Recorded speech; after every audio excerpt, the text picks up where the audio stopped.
3 years ago, if someone told you teenagers were gambling cryptocurrency inside Discord servers, you would probably laugh. Because Discord is supposed to be for gaming, friends, memes, late-night voice chats, not casinos, not addiction, and definitely not kids losing money through crypto gambling bots. But that is exactly what is happening. Right now, inside hidden Discord servers, people are gambling every single day. Some are losing hundreds, others are losing thousands, and some are humiliating themselves for less than $20 just to keep gambling.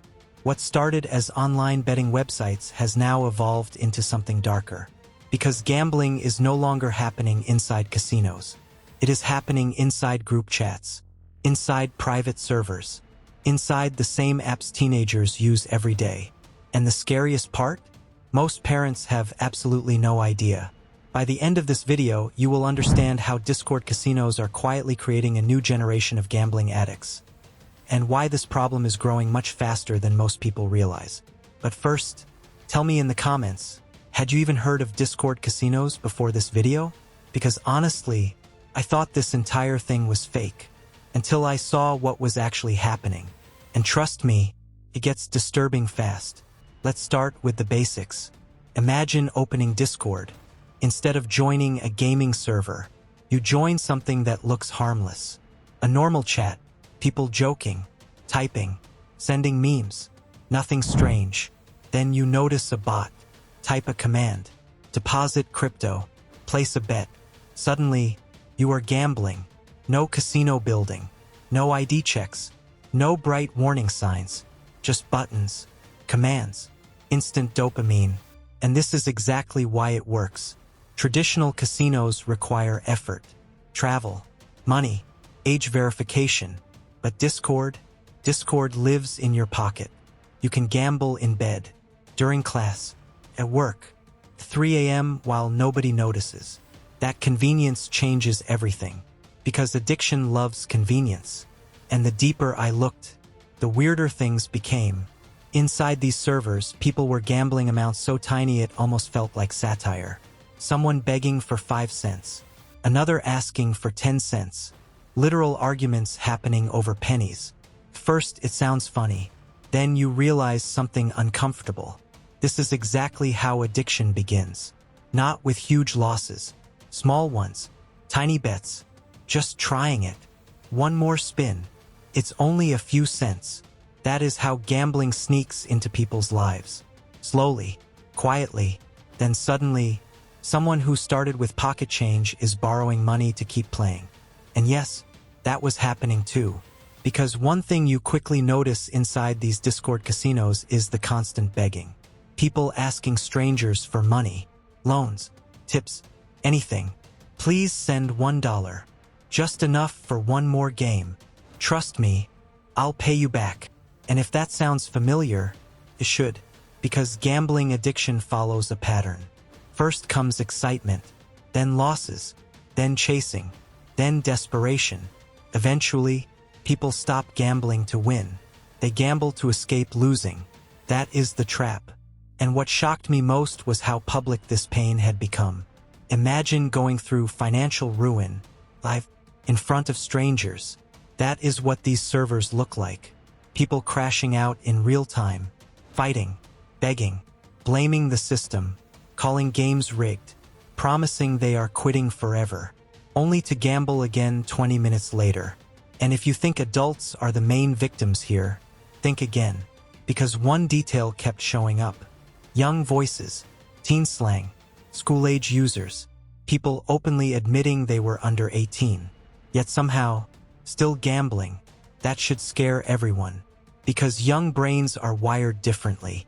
Teenagers take bigger risks. They chase rewards harder. And gambling companies know this. Actually, they rely on it. But Discord casinos add another dangerous layer. Community pressure. See, gambling alone feels risky. Gambling with friends feels normal. You watch others win. People celebrate jackpots. Screenshots flood the chat. Big wins everywhere. Nobody posts their losses. So your brain starts thinking, everyone else is making money. I can too. Except they are not. Most are losing. Badly. And the saddest part? Many know they are trapped. One guy literally changed his username to something like, "Leaving gambling." Sounds hopeful, right? Fresh start. Moving on. Except, he never stopped. He kept betting. Kept losing. Kept coming back. That is addiction. People do not stay because gambling feels good. They stay because quitting feels worse. And what happened next made this even darker. Because eventually, people stop asking for money. They start borrowing it. Yes, there are Discord loan sharks. Real ones. Imagine needing gambling money so badly, you take crypto loans from strangers online. But here is the insane part. The collateral was things like gaming accounts, rare virtual items, even Roblox inventory. Think about that. People risking digital possessions to fund gambling habits. And somehow, even the loan sharks were scammers, meaning gambling addicts were getting scammed while trying to borrow money for more gambling. It sounds ridiculous until you remember addiction destroys logic. That is what addiction does. It convinces smart people to make terrible decisions. And before you think this is some rare internet corner, the numbers tell a different story. Online gambling has exploded. Prediction markets, crypto betting, casino-style apps, sports gambling, everything becoming a bet. Politics, betting. Celebrity drama, betting. Financial crashes, betting. Even random internet moments. People gambling on whether somebody appears on a podcast. At some point, entertainment stopped being entertainment. Everything became a casino. And here is the scary psychology behind it. Old casinos had limits. You ran out of cash. The building closed. You had to leave. Online gambling never sleeps. Discord never closes. Crypto moves instantly, meaning someone can lose money endlessly. No pause button. No reality check. Just endless chances to lose more. And this is where the story gets genuinely heartbreaking. Because buried under all the chaos, you start seeing grief. Real grief. One person loses money, gets angry, promises they are done, returns tomorrow, loses again, starts begging, borrowing, panicking, then repeating the cycle, again, and again, and again. First you laugh, then eventually you stop laughing, because suddenly it becomes obvious. These are not bad people. These are addicted people. There is a difference. And the younger someone starts, the harder recovery becomes later. That is why teen gambling matters so much. Most addictions begin young, not old. By the time someone realizes gambling has taken control, years are gone, money gone, relationships damaged, mental health destroyed, and online communities make it worse. Because addiction becomes normalized. Inside these servers, losing everything feels normal. People joke about debt, celebrate reckless bets, flex gambling status like achievements. Imagine treating financial destruction like a video game rank. That is what is happening, and it rewires people. Because gambling addiction is not really about money.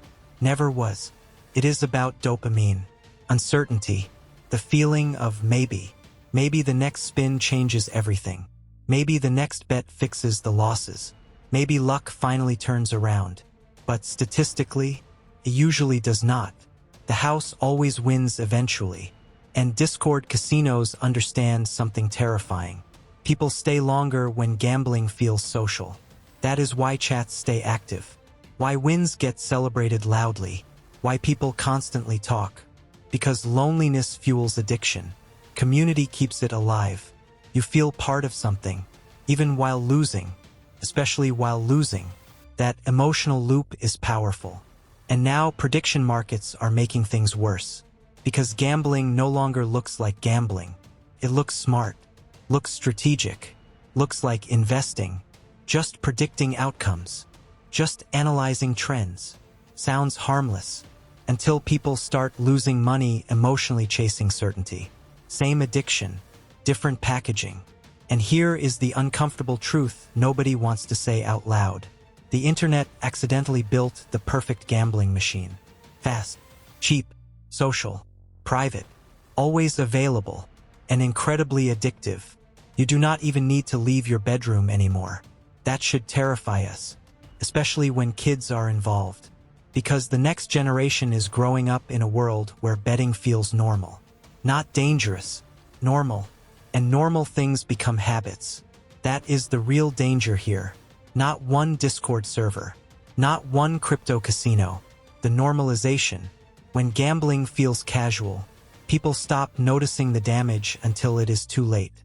And if one thing became obvious after seeing all of this, it is that recovery matters more than ever. Because addiction today does not always look obvious. Sometimes it looks like a teenager sitting in bed, typing commands into Discord at 2 a.m., losing money nobody knows about, pretending everything is fine, while quietly spiraling. And that spiral starts much smaller than people think. A few cents, a few bets, one lucky win, then suddenly, you cannot stop. So maybe the real question is not, how are people gambling on Discord? Maybe the better question is, how many people already are, and how many have nobody noticing? Because by the time addiction becomes visible, the damage is usually already done. If this shocked you, wait until you see how prediction markets are quietly becoming the next online casino and why millions of people do not even realize they are gambling anymore.